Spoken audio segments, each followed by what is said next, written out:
Usta, öncelikle yayın hayatınızda başarılar dilerim. Aracım Renault 9 Broadway, ilk kasa 1993 yılı üretimi LPG'li. Tek sorunum var. Kaloriferi açtığımda uğultulu bir ses geliyor, rahatsız edici bir ses. Bu sesten nasıl kurtulabilirim ve nedeni ne olabilir? İkinci sorumsa bu araçlar zamanında nasıllardı? 1982-83 yılın arabası seçilmiş ve 2.200.000 kilometre yol yaptırıldı diye bir broşür var. Doğru mudur? Teşekkürler. Samet İşlem. Sayın Samet İşlem, 93 yılı üretimi olan Renault Broadway aracınızın kaloriferinden gelen ses öncelikle kalorifer motorunun yaşlanmasından kaynaklanıyordur.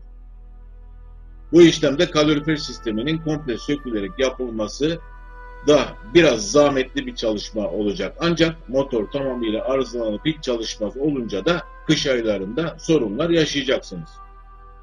Dolayısıyla da bir an önce bunu yaptırmanızda da fayda var. Bu araçlar ilk üretildikleri yıllarda ekonomik ve B segmentinin en çok satan ve tercih edilen üretimleriydi. Uzun ömür ve düşük maliyet hedefleriyle gerçekleştirilmişti. Aracın üretim ve sonrası ilk aşamalarında uzun test sürüşleri ve farklı yörelere göre de bu test sürüş sonuçlarına göre de gelişmeler tabii ki gün be gün yapıldı.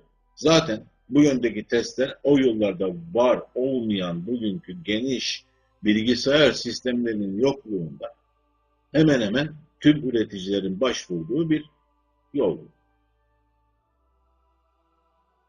Bu araç ile 2 milyon kilometre veya daha fazlası yol yapıldığı ise tek bir aracın hiçbir bakım olmaksızın gerçekleştirdiği bir iş ve beceri de değil. Zaman içinde devamlı yenileme ve gelişmeler ile bu toplam yol test amaçlı yapılmıştır ve bu testler sonucunda da tabii ki araç daha mükemmel hale getirilebilmiştir. İyi günler.